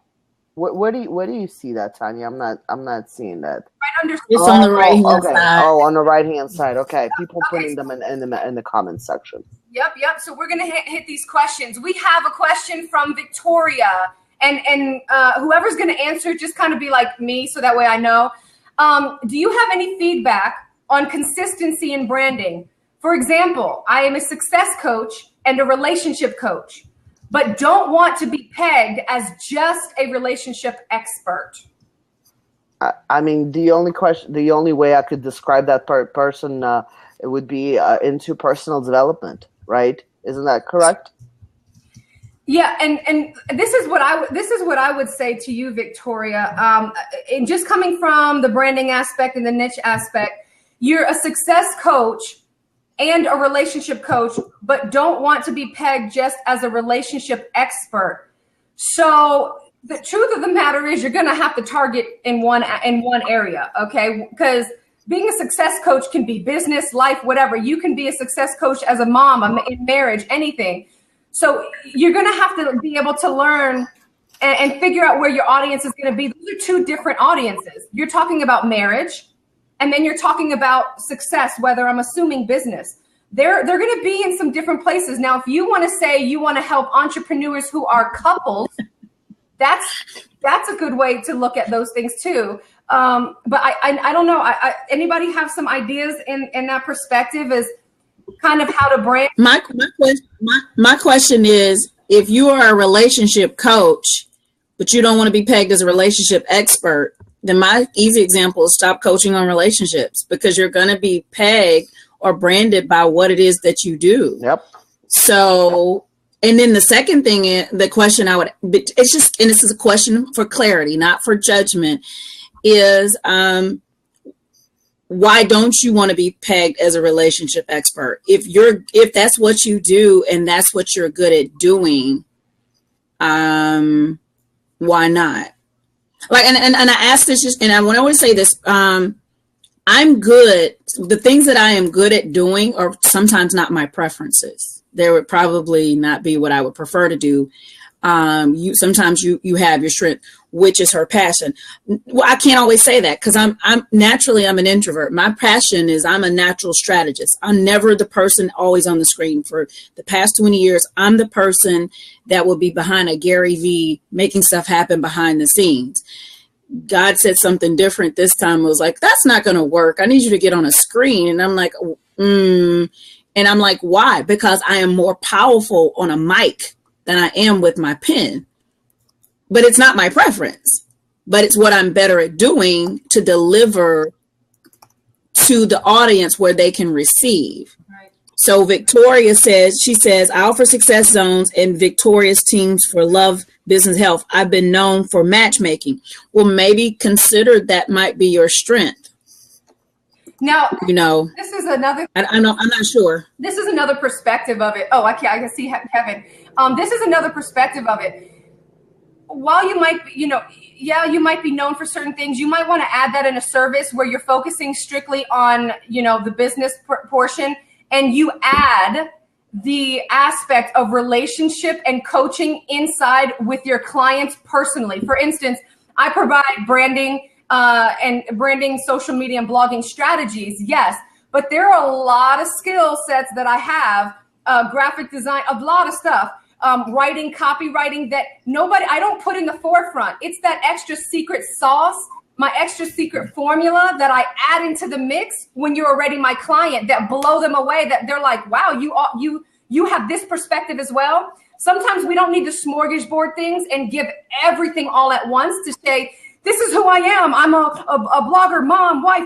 You don't have to do that. You can save some of that secret sauce stuff a little bit. So you got to really narrow down a niche and pick which one that you want to do for the rest of your life. So my question to you is only one thing. What do you want to do for the rest of your life? And you have to understand that while you might be proficient as a health coach or somebody in health industry, you might be using business as a vehicle. And that's your passion is health. But your vehicle is business. And then what we end up doing is trying to collide both of them and now saying that we're a business coach, and we're not. We're actually a health coach, but we operate in business as a strategy. So Kevin, go ahead. Actually, I feel like I'm going to dissent here because I'm going to say almost the opposite of what you just said, that why limit yourself right now? Like when we were all in school, we're all over 30 on this, all four of us, right? We're over 30. Is that fair? Like when I was in school, like what are you going to be when you grow up? Like you're supposed to pick one thing. Like my dad was an electronics engineer for 40 years. My mother was a certified emergency nurse for 30 years. But now in today's world, people are having seasons where they're this for a while, then they're this, then they're this, and they can really recreate themselves. So who's to say, Victoria, in your example right now, be the relationship coach now. Maybe a year or 2 years from now, you want to do something else. I know for me, Melissa and I have worked from home together for 18 years, full time, since 1997 when we met. We haven't had jobs since the 20th century. So some people have said, well, we're relationship experts because we've been able to stay married all these years, being home every day. Some people say, well, you guys are business experts because you've had a business all these years and you only failed 1 year, which was true, but we failed miserably that year. So, you can kind of create your own label. If you're kind of tired of that label, then just start calling yourself something else. There are no rules except for those you create for yourself. And your audience will gravitate towards the way you're running. I'm of the opinion that you just run your marathon and people will follow you and they'll want to run to catch up with you. You don't necessarily require the opinions of other people. So go with what's really passionate for you. Be the best at whatever you choose to be. And hey, if you want to recreate yourself, that's perfectly fine. No, I love it to see people recreate themselves. And Melissa and I've done that over a few years too. I don't think we brand ourselves now the way we did a few years ago. And, for years I was the guy on the phone all day. Now I'm the guy who gets to play around on Facebook all day and collaborate with 10, 20 people a day on Facebook and have a couple of new people join the team, and life is good, So recreate yourself if you'd like. Yeah. I mean, this is where I tell people, honestly, when I talk to them, and we'll wrap up this question and go to the next one, but I honestly tell them this. I'm known as a truthpreneur because that's how I've always said that they just see I'm just so blunt. I'm honest. That's what I am. And so that's kind of what my audience named me. I didn't even really put it into perspective. They did it for me. And so, that's where you do the AnnaZubarov.com, the TanyaPaxett.com, KevinConnect.com. Like this is where you do that. So you have the flexibility to add a different service. So you might be known as a health coach and say, guess what? In my season of 10 years coaching in health, I decided to add another service when it comes to, bridging marriages together and being able to work accordingly, whether in business or, even working in health. And so as instructors or coaching. So you have to know their time and your season for everything. So wherever you are right now and wherever you are perfecting right now, master that, get it going. Make that one domain. So when you switch that and you add a service, not necessarily changing a brand, but because you are the brand, but adding that service that you don't lose the integrity of your followers. Okay. So that's one aspect. So Kevin, you're absolutely right. It's just strategy. It's put a vision, find out who you want to be, figure it out, and then start adding those small things in increments. Right. That's pretty much what it is. So the next one is going to be this. Michael C. Muse says, what is the best sources to keep up with the changes in rules with social media? For me, I follow a lot of the big time people that are in social media because they'll tell you quickly. Gary Vee is one of them. But how do you guys keep up on your stuff? Anna? How do I keep up with my daily stuff, with my daily routines? No, how do you keep up with the changes in social media? It changes all the time. How do you know? What places do you go to? I just go on the flow. If I read about it, I learn about it, then yes, it's helpful. Then if I see it instantly, like I would adapt to it right away. Like what I dislike in a recent time, that Facebook no longer allows me to highlight my content on my own wall. I don't like it, but I'm dealing with it, right? That's just how I'm adapting. The way Google Plus changed their platform, I saw it. Do I like it? No, I don't like it, but I'm dealing with it. So, I mean, I'm an easy kind of a gal as far as like I go with the flow. So that's how I adapt. I go with the flow. I don't bitch and moan about it. Yeah, exactly. Well, I don't know. Like for me, like, there's the Mashable, there's the techie websites that you can follow. But you know what? I do keep up with some things just because of coaching and some of the things that I do. But at the same time, sometimes it moves so fast, you got to overcome and adapt because it can be so distracting while you're trying to produce content and deal with your business. You don't need to be chasing to see what's the next biggest thing. Sometimes you're going to find out. That's sometimes how I say. So I don't take too much time researching, but I do a little bit. Kevin, Tashawn, what do you guys do to keep up? Kevin, I guess because I guess what the guys, I make sure I have use of everything he just said. Because those are the people I follow, so it pops up in my feed. Facebook is going to let it pop up in your feed. Yeah. Some influencer that I follow is going to go do a video. It's just going to, if you're really involved or you're all in and you're really, wanting to know your craft, you can't help it because it'll start trending, especially if it's on Twitter. Yeah. Let them change something on Facebook, it's trending. Let them change something on anything, and you have, some type of RSS feed or, like you said, Google or, but it's going to pop up if you're really involved. Now, if you're playing around with it, you may not notice it. Yeah. But anytime there's a new change, typically, if it's a platform that you use, you'll notice that it changed. Like, what just happened? I don't need a video to notice, like, one day Blab was changing. I'm like, oh my God, did y'all notice that? And I jumped on Periscope and I was like one of the first people, let me tell you what just happened on Blab. And, and then people are like, oh my God, Tashawn's going to tell you what happened on Blab. Or Facebook did the launch about doing the videos in your profile picture. And before I could see it, someone had a video in their profile picture. Found out that they got a call, and I'm going to make my call because they're like, we're rolling it out. I'm like, you've rolled it out already. I want my picture.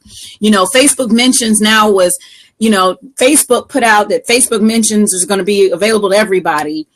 An hour later, everybody on Periscope blew up to tell me about Facebook is rolling out Facebook mentions to everybody. So if you're really involved and you're very passionate, it's going to automatically show up because you're involved. If you're not, you're just kind of going to miss it.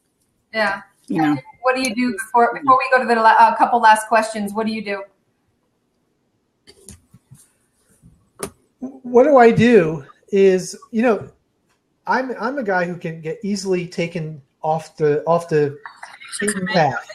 And I actually commented on my wall the other day something about, like I was able to figure out how to get rid of the trending topics on my Facebook because I'm the guy who like, oh, Donald Trump is saying something like this, or Jeb Bush is saying that, or Obama is saying this. I get so hooked into all of that.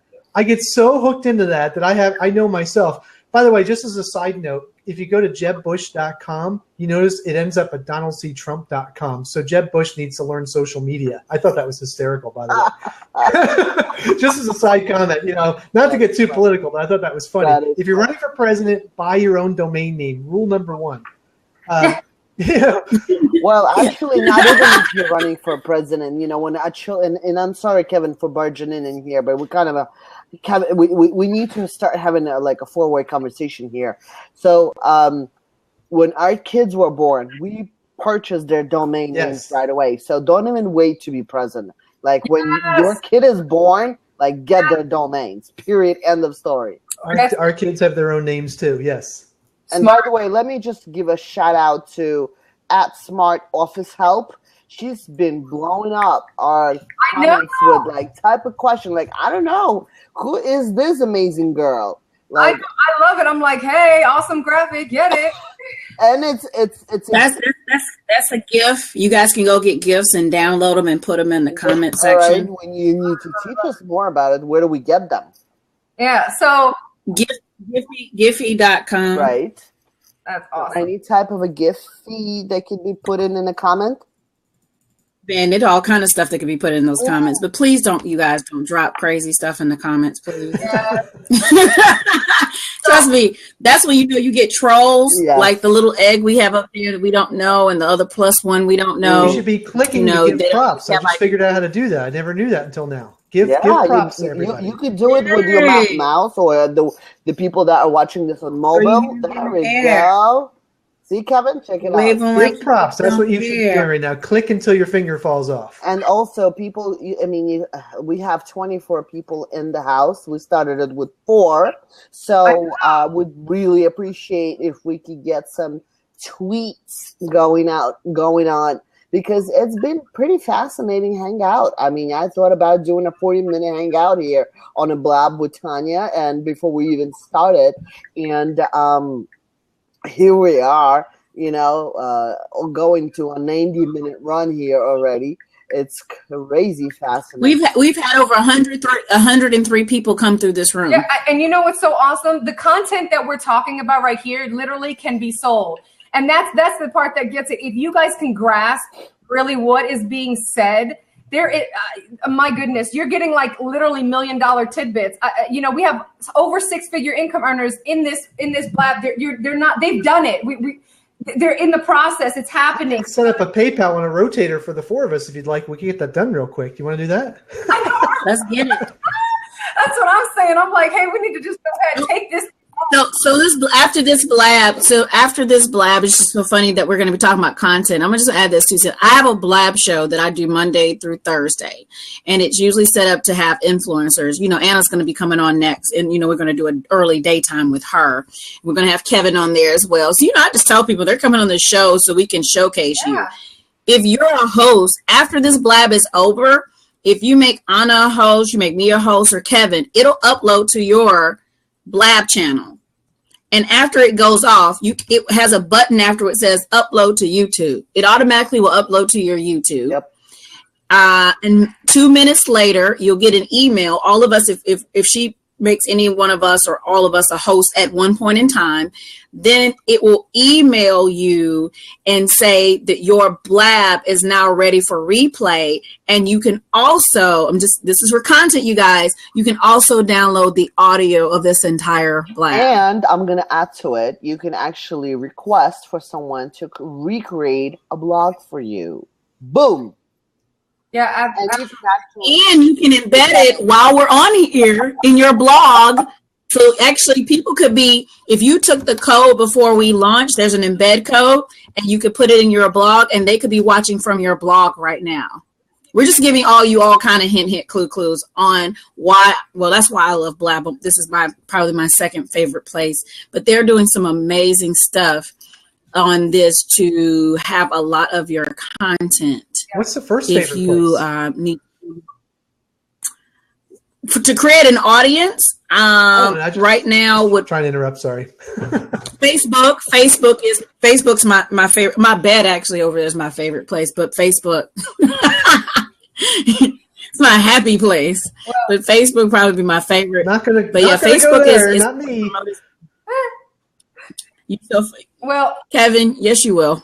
You know what? That actually brings us to our one of our next questions. So Elizabeth Hall said, video is huge. Blogging is huge. What do you think? What do you all think about podcasting? Honestly, anything with video, audio, blogging, it's all good. If you're a good radio personality, go for it. I mean, if you want to do it, go for it. You don't even have to be a good personality. Sometimes people like to see a good train wreck. Let's just be honest. There's actually a guy. I'd love to think of it. There's a guy who does the weather forecast, and he's the most worst guy ever. Al Roker?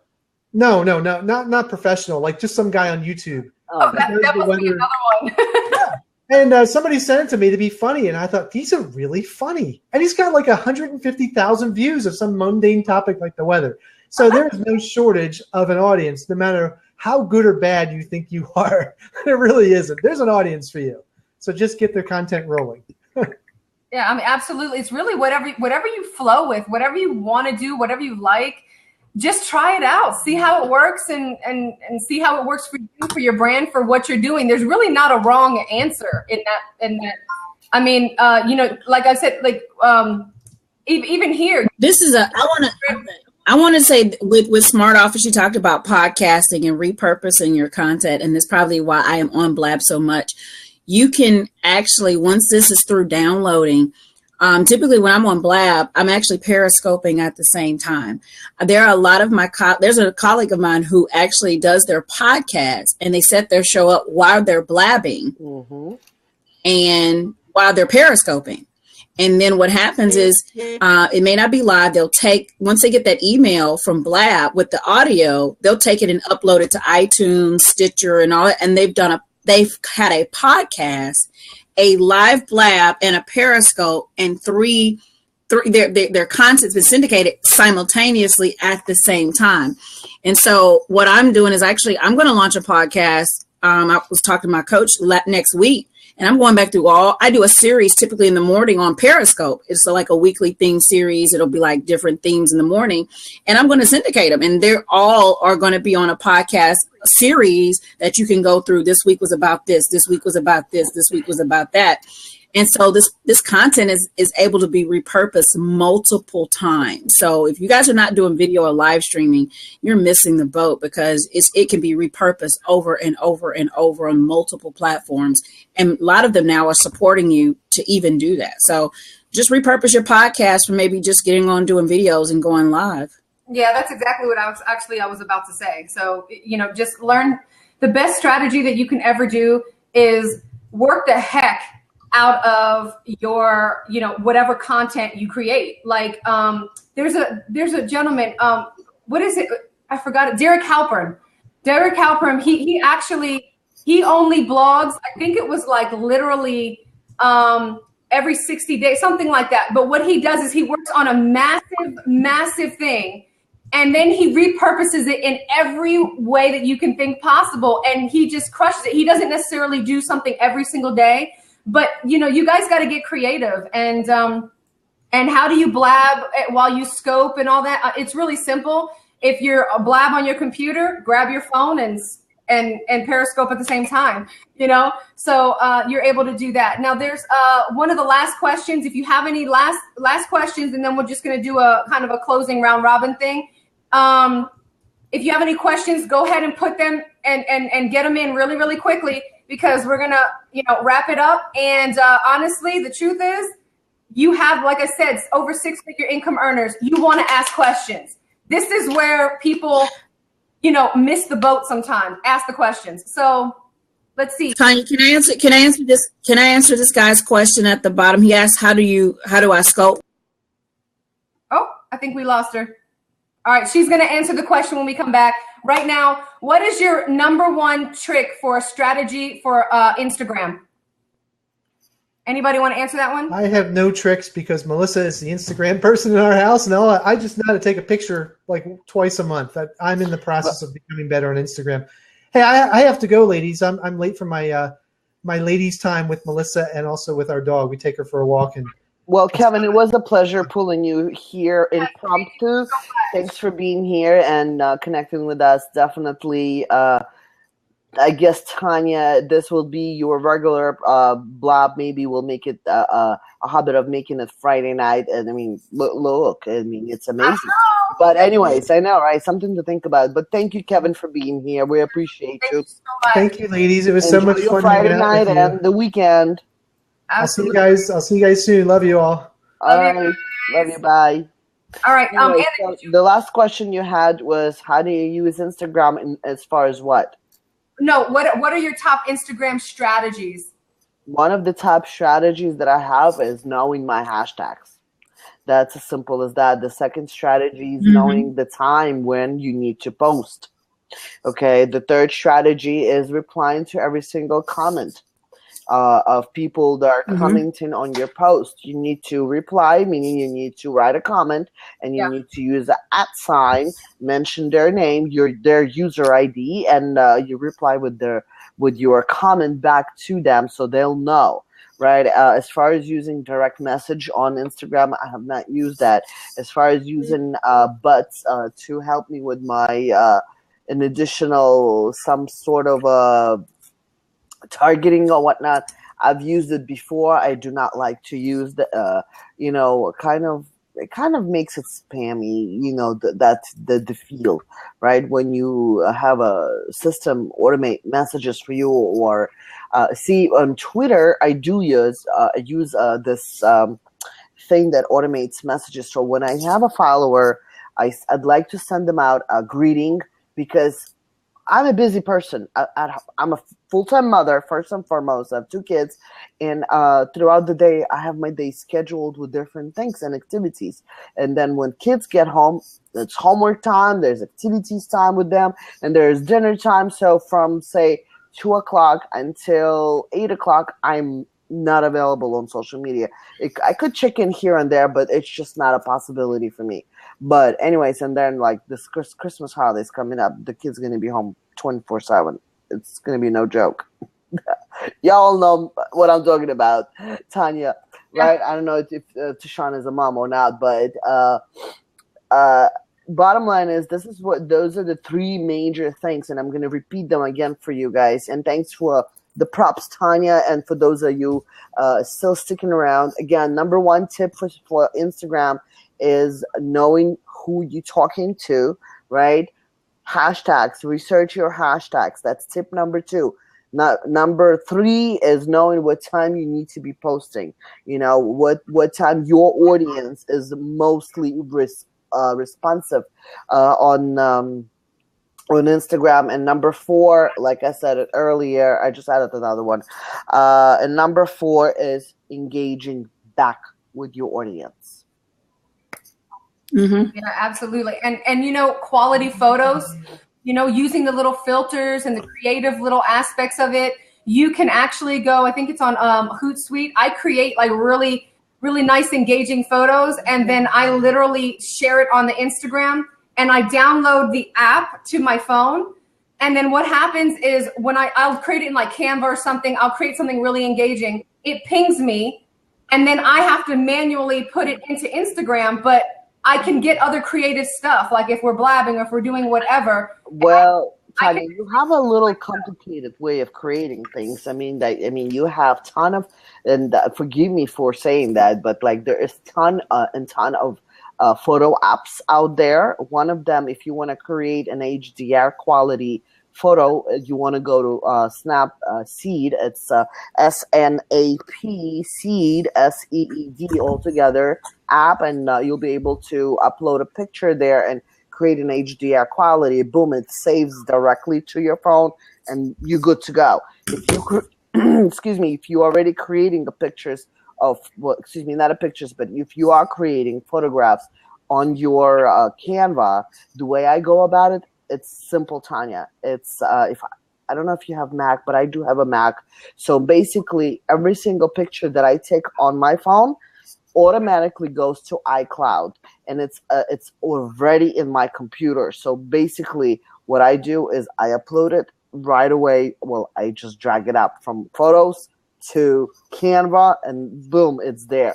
Or if you download your royalty-free images, which I do a lot of times for my graphic design, is you go to royalty-free images, you download them. You do not want to download pictures from google.com. You do not want to do that.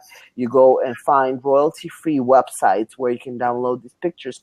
You upload them to your Canva, okay, and you use them. And once your image is done with whatever text overlays, okay, you download it into your computer, and you maybe, if it's not synchronized through iCloud, right, you can just literally email that picture to yourself, and it's going to be on your phone. But that's how I would do it.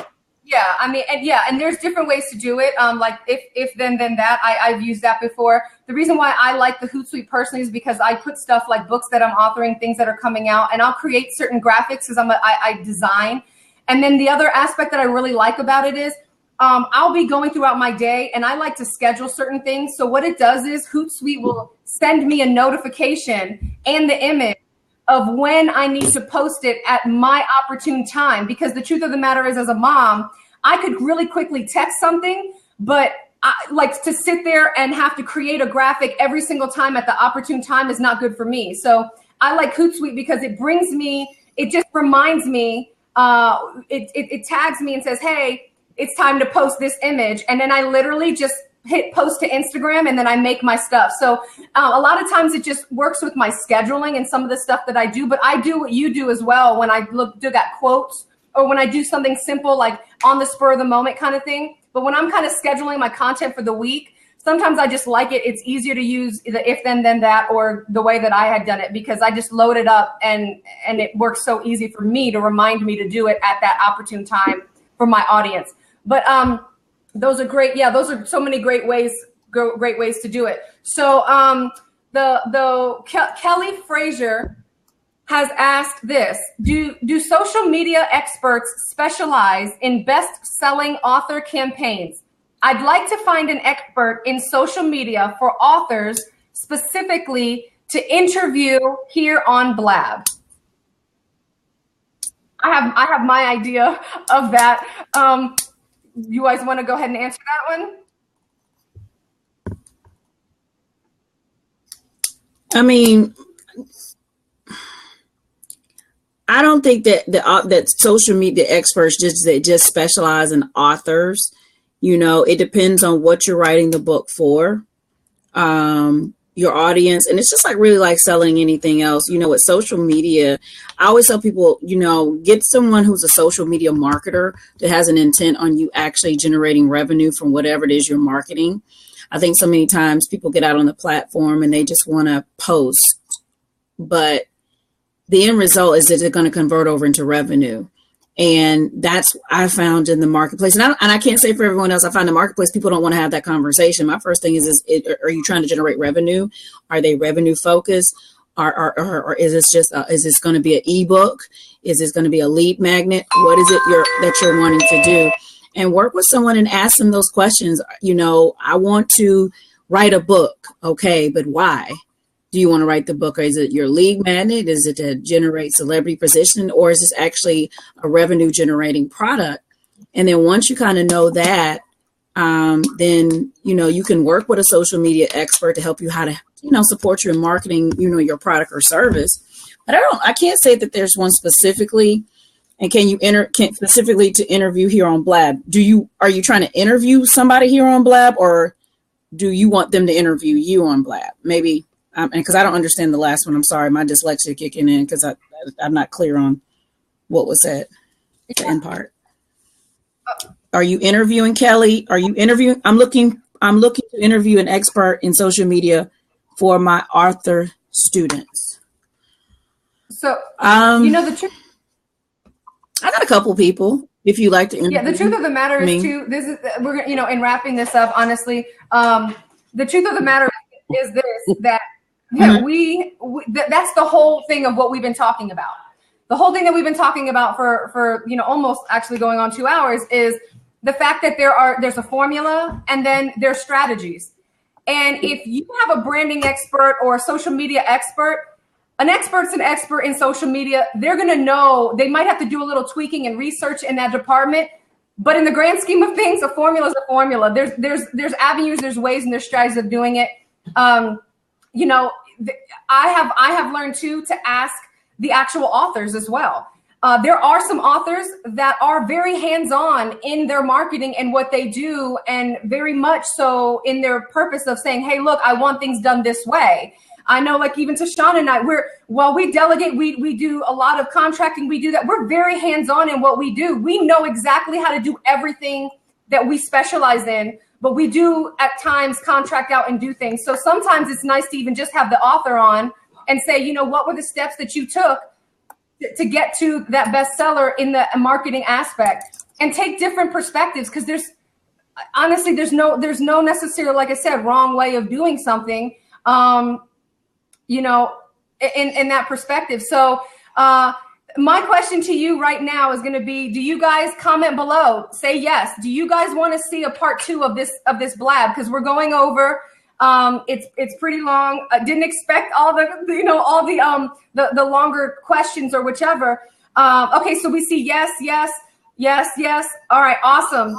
Okay, well, so what we're going to do is we're gonna close this out. I want you guys to absolutely go ahead and follow, so you know, and subscribe, so you know when we're gonna post this again. You can find me at thetruthpreneur.com or thetruthpreneur period on all social media. Go ahead and follow on Twitter and put them in special lists and engage with Anna, with Tashawn. We have amazing individuals on here. We'll see if we can get Kevin back. And we'll go ahead and we'll do a part 2. If you guys want to go ahead, and you guys could even do this. If you guys want to, I don't mind the engagement. I'm going to put my email in here. Go ahead and take my email down. And I want you to email me what questions that you have, so we can go ahead and prepare the second part of the blab. Go ahead.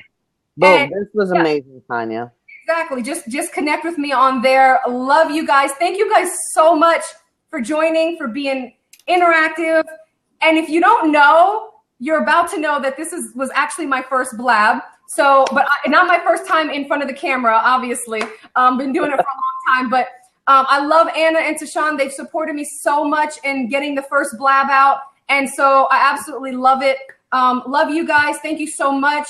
Like I always say, follow your passion. It's the pathway to your destiny. Go ahead. It's going to be on a replay. So go ahead and share, catch people up, use it in your blog, whatever you got to do. All right. Mwah, and see you guys next Friday, 8:30 p.m. That's your time, Tanya. That's it. You have to do it next Friday. It works. I mean, I'm going to play. It works.